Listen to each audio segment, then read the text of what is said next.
Kabla ya taarifa hizi za ndani ambazo ziko na uzito na siri kubwa vile tunazileta moja kwa moja kutoka hapa Mbeya, Tanzania, naomba ikiwa wewe ni mgeni ama unatazama lakini bado hauja subscribe, chukua sekunde moja tu, bonyeza batoni ya subscribe, washa kengele ili kuendelea kupata taarifa hizi kemkem kila wakati. Na unapoendelea, yeyote ambaye anatazama hii kanda, bonyeza alama ya like na karibu. Kuna taarifa nzuri ambazo zimegonga vyombo vya habari na zimewafikia Watanzania wote kwa ujumla mahali popote tulipo. Zinasema ya kwamba Marekani ama taifa la Marekani limetoa amri kwamba mahakama ya kimataifa ICC inastahili kuanzisha uchunguzi na kumkamata Samia Suluhu Hassan. Kivipi? Kuna mswada ambao umefikishwa katika bunge la seneti kule Marekani sasa hivi tunapoenda hewani, na mswada huu umezungumzia mengi. Ni kama Marekani wamekataa kuachana na mambo ya Tanzania ama kumruhusu Samia Suluhu Hassan kuendelea na uongozi wake. Wanaamini ya kwamba aliweza kujichagua, hakuchaguliwa kulingana na sheria za Tanzania na sheria za kidiplomasia katika mataifa mbalimbali ulimwenguni. Sasa kuna mswada ambao umefikishwa bungeni, umesema hivi, umependekeza kwamba Tanzania mwaka jana 2025 kulikuwa na uchaguzi batili kwa sababu hakukuwa na uchaguzi ambao umefanywa. Kisha baadaye tukaona Samia Suluhu Hassan akipata 98%.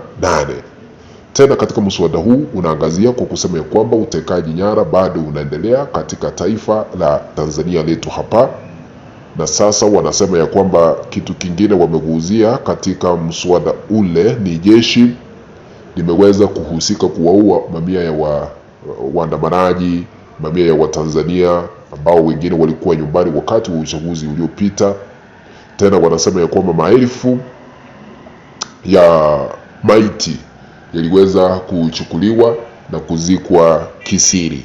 Tena wanasema ya kwamba Samia alizima interneti ama mtandao kwa siku 5 mfululizo, lazima ajibu hayo. Tena wanasema kesi aliyopambikiziwa mwenyekiti wa kitaifa bara ambaye anaitwa Antipas Tundu Lissu ichunguzwe kwa undani, na Heche mambo ya kuwekewa uhaini hivi majuzi achunguzwe. Sasa katika mswada huu ambao umefikishwa bungeni, wamependekeza maneno 5 ama yale wanataka yafanywe chini ya uongozi wa Rais Donald Trump. 1, uchunguzi uanzishwe rasmi ufanywe kuhusu uhusiano kati ya Marekani na taifa letu la Tanzania kwa siku 90, yaani kumaanisha miezi 3 uchunguzi uanzishwe ili tujue ni kipi ambacho kinaendelea kuhusiana na uhusiano kati ya Tanzania yetu na taifa lile la Marekani. 2, wamependekeza uchumi, masuala ya kijeshi, ushirikiano hapa na pale uweze kuangaliwa kwa undani. Ikumbukwe ya kwamba visa viliweza kufutiliwa mbali. Hata mimi nikitaka kutoka hapa Tanzania kuelekea Marekani siwezi kupita kwa sababu tulifungiwa visa baada ya kushuhudia mengi ambayo yalikuwa yanaendeshwa chini ya uongozi wa Samia Suluhu Hassan. 3, orodha ya maafisa waliohusika kuwaua Watanzania iorodheshwe, yaani kila mmoja ambaye alihusika katika mauaji ajulikane ni nani na anaitwa nani, kitengo chake ni kipi ambapo anafanya kazi. Kwa hivyo mengi, na wamesema ya kwamba lazima wale waliohusika kwa mauaji wajulikane. 4, wamesema ya kwamba mali zote maafisa wa serikali wanamiliki ambao ni Watanzania ikiwemo Samia Suluhu Hassan yachunguzwe. Ikiwa wako na akaunti mbalimbali katika mataifa mbalimbali yachunguzwe ili kujua kama walitorosha hela zetu kutoka hapa Tanzania wakaziweka mataifa mengine. Jambo lingine la 5 ambalo wamependekeza ni kusema ya kwamba misaada yote isimamishwe.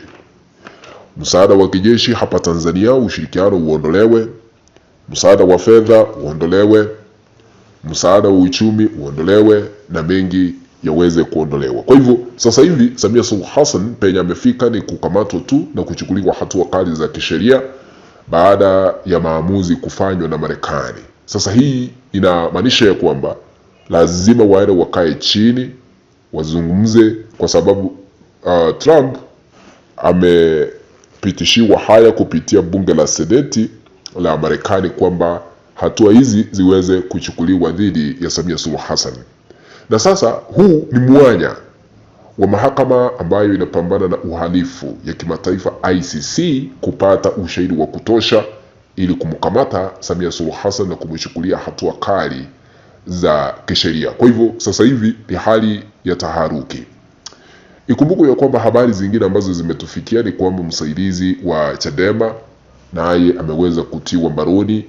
Watu walienda kwake wakasema ya kwamba wao ni jeshi la polisi, wakamkamata huyu msaidizi wa Tundu Lissu, naye anaendelea kuzuiliwa katika kituo cha polisi vile inasemekana. Unajua uongozi wa Samia Suluhu Hassan umeshirikana. Kama haya masuala ambayo yanazungumziwa kule Marekani ni ya ukweli. Humphrey Polepole aliweza kutekwa nyara, hajulikani alipo kufikia sasa. Kwa hivyo ni mengi ambayo yanaendelea. Uongozi wa kimla, watu kupambikiziwa kesi za uhaini, kesi ambazo hazina msingi wowote, kesi ambazo haziishi, kesi ambazo ni za kufungia wengine vyama vya kisiasa.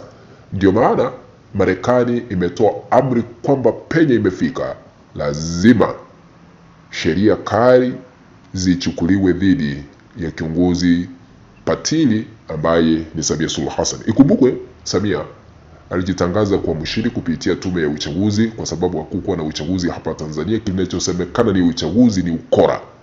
Kwa 98% akapata, akajitangaza, akahamishwa chini ya ulinzi mkali wa kijeshi kwa sababu alikuwa anaogopa anaweza kuvamiwa ama kushambuliwa na wana Tanzania kwamba hakuchaguliwa. Na katika uwanja wa kijeshi hata sisi wa Tanzania wa kawaida hatukuruhusiwa kufika pale ili kuhudhuria uapisho wake. Kwa hivyo Samia anaelewa tu yeye sio rais, aliweza kujichagua yeye mwenyewe na kujiapisha, na yuko Ikulu wakishirikiana na vikaragozi vingine ambavyo wanashirikiana katika uongozi. Ndio maana tunaona hata makamu wa rais hapa Tanzania ambaye ni Emmanuel Nchimbi hawapatani kisiasa na Samia Suluhu Hassan. Na Emmanuel Nchimbi hapewi mamlaka ya kufanya kazi, amenyimwa mamlaka, na mamlaka mengine yamewekewa huyu aliyekuwa rais wetu hapa Jakaya Mrisho Kikwete ambaye anastahili kustaafu na kukaa nyumbani. Anaenda kuzindua miradi ya maendeleo ambayo Emmanuel Nchimbi anastahili kuifungua ama kuianzisha. Naomba nitamatishia hapo, tukipata taarifa zingine tutarudi ili kuwaeleza. Lakini ikiwa hauja subscribe, chukua sekunde moja ya mwisho, nyeza button ya subscribe, washa kengele ili kuendelea kupata taarifa hizi kemkem kila wakati, na kwaheri.